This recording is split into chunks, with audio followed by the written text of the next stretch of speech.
नमस्कार, मी डॉक्टर अनंत मडके मोहेकर आपलं सर्वांचं माझ्या यूट्यूब चॅनलवर स्वागत करतो. तर शेतकरी मित्रांनो, आपण 2022 पासून जर पाहिलं तर 2 महायुद्ध झाली. पहिलं झालं रशिया-युक्रेन, जे खूप दिवस चाललं. आजही त्याचे युद्धाचं आणखीनही समाप्ती झालेली नाही. आणि आत्ता जे 2026ला सुरू झालेलं युद्ध आहे अमेरिका, इस्रायल आणि इराण या देशांमध्ये. तर युद्ध कोण्याही देशामध्ये जरी झालं तरी या होणाऱ्या युद्धामुळं बाकीच्या देशांना याचे परिणाम भोगावे लागतात. कारण कोणताच देश हा स्वयंपूर्ण नसतो. म्हणजे आपल्याला काही वस्तूंची गरज असते, आपण आपल्या वस्तू काही दुसऱ्या देशांना देत असतो आणि यावेळेस या देशांमध्ये होणारी देवाणघेवाण यावर फार मोठा गंभीर परिणाम पडतो. आणि विशेषतः आपला जो देश आहे तो कृषीप्रधान देश असल्यामुळं आपल्या शेतकऱ्यांच्या जीवनावर या युद्धांचा काय परिणाम पडतो हे आपण या व्हिडिओमध्ये पाहणार आहोत. व्हिडिओ हा शेवटपर्यंत पहा. थोडासा व्हिडिओ हा लांब बनेल, परंतु आपल्याला समजून घेणं गरजेचं आहे की युद्ध परिस्थिती जर निर्माण झाली तर आपण कोणती पिकं घेणं गरजेचे आहे, पर्याय व्यवस्था काय करणं गरजेचं आहे, काय महाग होतं मग त्याला काय व्यवस्था आहे. तर या सर्व गोष्टी आपण या व्हिडिओमध्ये सविस्तर चर्चा करूयात. तर ज्यावेळेस आपण पाहिलं की या 2 महिने झालं की युद्ध सुरू आहे अमेरिका, इस्रायल आणि इराणचं. आणि या युद्धामुळं तेलाचा सप्लाय बंद पडलेला आहे, गॅस आपल्याला भेटत नाही आहे. म्हणजे आपल्याला तेल, गॅस यांच्यासाठी आपल्याला जास्त पैसे सरकारला आणि वैयक्तिक आपणालाही मोजावे लागत आहेत. आणि तोही आपल्याला मुबलक प्रमाणामध्ये मिळत नसल्यामुळं बरेचसे हॉटेलं बंद करायची वेळ आलेली आहे. मग शेतीवर परिणाम काय होतो हा तुमच्या डोक्यामध्ये प्रश्न असेल. तर शेतीवर परिणाम म्हणजे बऱ्याचशा गोष्टी महागल्याही आणि बऱ्याचशा गोष्टी स्वस्तही झाल्या. आता स्वस्त जर काय झालं हे जर बघितलं तर आपण जे शेतामध्ये पिकवतो त्याच्यामध्ये केळी लाखो रुपयांचं शेतकऱ्यांचं नुकसान झालेलं आहे. टरबुजामध्ये द्राक्षे झालं, आता आंबे आहेत, आंब्यालाही भाव यावर्षी कमी मिळणार. कारण आपण जे एक्सपोर्ट करत असतो हे समुद्रमार्गाद्वारे एक्सपोर्ट होत असतं आणि इम्पोर्ट एक्सपोर्ट बंद असल्यामुळं, कारण हार्मोजचा जो एरिया आहे हा इराणनं पूर्ण बंद केलेला आहे, त्यामुळं आपला जो माल आहे जो कमी पैशामध्ये दुसऱ्या देशामध्ये, आखाती देशामध्ये पोहोचत होता तो पोहोचू शकत नाही आहे. त्यामुळं भारतामध्ये यावर्षी गव्हाचं उत्पादन खूप चांगलं झालेलं आहे, परंतु गव्हाला भाव 2400-2500च्या पुढं भाव भेटायला तयार नाही आहे. कारण आपण आपल्या देशाकडे गहू पर्याप्त मात्रेमध्ये उपलब्ध असल्यामुळं आणि आपण बाहेरच्या देशांना ज्यांना गरज आहे त्यांना पाठवू शकत नसल्यामुळं हे भाव जे आहेत ते कमी आहेत. टरबूज शेती करणाऱ्यांचे यावेळेस खूप नुकसान झाले, द्राक्षांचे खूप नुकसान झाले.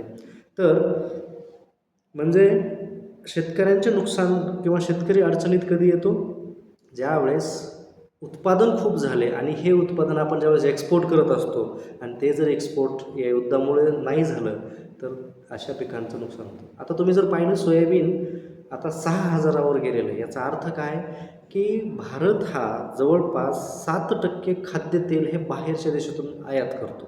जसं मग सूर्यफूल असेल, सूर्यफुलाचं तेल असेल, जे वेगवेगळ्या प्रकारचे तेल आपण पाम ऑइल आहे जे आपण भारतामध्ये आणतो. तर हे तेल भारतामध्ये येऊ न शकल्यामुळं आज 200 रुपये किलो तेल झालेलं आहे. सोयाबीनची किमती वाढत आहेत. तर नक्कीच सोयाबीन यावर्षी पेरणी करावी, कारण याची किंमत, सोयाबीनला भाव यावर्षी जास्त भेटण्याची शक्यता असल्यामुळं, कारण बाहेरून आपल्याकडे तेल येणार नाही आहे, मग सोयाबीनच्या तेलाशिवाय आपल्याला पर्याय राहणार नाही आहे. सोयाबीनवर आपण पूर्ण अवलंबून राहू. यामुळं यावर्षी सोयाबीनला चांगला भाव मिळण्याची शक्यता आहे. आता महागलं काय? महागलं या अशा वस्तू महागल्या ज्या पेट्रोलवर, ज्या प्लास्टिक जे आपण बाहेरच्या देशातून मागवतो, मग पाईपलाईन महागली, ठिबक सिंचन महागलं, स्प्रिंकलर सिंचनचा सेट महागला, ज्या शेतकऱ्यांना मल्चिंग हातरायची होती मल्चिंगचा पेपर महागला. जवळपास 40% या किमती महाग झालेल्या आहेत. उदाहरण द्यायचं झालं तर ज्यांना शेततळे घ्यायची होती, 92 रुपये मीटर स्क्वेअरनं कपडा भेटायचा, तो आज 120 रुपये मीटर स्क्वेअर झाला. म्हणजे पहा, 28 रुपये मीटर स्क्वेअर प्रति मीटर स्क्वेअर जर किंमत वाढली तर 1000 मीटर स्क्वेअर मागं तुम्हाला 28,000 रुपये एक्स्ट्रा द्यावे लागत आहेत. तर या गोष्टी महाग झाल्यामुळं शेतकऱ्यांचं अतोनात नुकसान होतं आहे. पाईपलाईन करू शकत नाही आहेत शेतकरी, शेतकऱ्यांना तार कुंपण करता येत नाही, कारण प्रत्येक गोष्ट महागली आहे. ठिबक घेता येत नाही आहे, शेततळं करायचं म्हणलं तरी ह्या किमती वाढत आहेत. कारण एक शेततळ्याला नाही जरी म्हणलं तर 2000 मीटर स्क्वेअरचा कपडा लागतो. म्हणजे प्रति तळं तुमची 60,000 रुपयाची किंमत वाढते. तर या गोष्टींमुळं शेतकऱ्यांचं खूप नुकसान होतं. तरी शासनानं पेट्रोल आणि डिझेलच्या किमतीवर कंट्रोल ठेवलेला आहे. कारण हे इलेक्शन चालू आहेत. नक्कीच हे इलेक्शन जर झाले आणि आज जर पाहिलं तर आजची 112 रुपये 11 रुपये बॅरल प्रति बॅरल किंमत आहे. जे युद्धाच्या अगोदर 70 रुपये 69 रुपये होती. म्हणजे ती आता डबलच्या जवळ झालेली. तरी पेट्रोलच्या किमती डिझेलच्या किमती वाढलेल्या नाही आहेत. याचं कारण एकतर 10 रुपये एक्साईज ड्युटी जी काय आहे सेंट्रल गव्हर्नमेंटनं ही कमी केलेली असल्यामुळं आणि या इलेक्शन जे आलेले आहेत वेस्ट बेंगॉलचं किंवा येणाऱ्या 5 राज्याचे त्याच्यामुळं त्यांनी थोडंसं त्या किमतीवर कंट्रोल ठेवलेला आहे. वाढू दिलेल्या नाही आहेत. परंतु ह्या जर किमती वाढल्या तर आणखीन महागाई वाढेल. दुसरं महागाई जर काय झाली असेल तर खताच्या किमती. तर खतं खूप महाग झालेली आहेत. खतं महाग म्हणण्यापेक्षा कारण बरेचशी खतं आपण ही इम्पोर्ट करतो. तर याच्यामध्ये 60% आपण NPK बाहेरून मागवतो. रशिया हा एक खूप मोठा एक्सपोर्टर. तर या देशांकडून जर आपल्याकडे खतं जर पाठवली जाऊ शकत नसतील या युद्धांमुळं तर काय होतं, आपल्याकडे खतं मिळणार तरी कशी? कारण खतंच उपलब्ध नसल्यामुळं महाग तर होणारच आणि उपलब्धता कमी असल्यामुळं शेतकऱ्यांना जे खतं लागतात शेती करण्यासाठी, मग याला पर्याय व्यवस्था काय करणं गरजेचं आहे?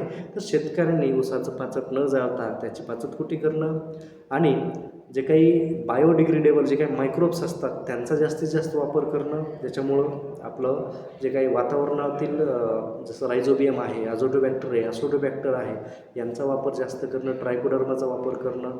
यांचा वापर जास्त केल्यामुळं काय होईल, अन्नद्रव्य हे जमिनीमध्येच तयार होऊन पिकांना भेटतील. तसंच आपण शेतातील शेणखत असेल, आपण दहींच्या म्हणजे ग्रीन मॅन्युरिंग करणं गरजेचं आहे.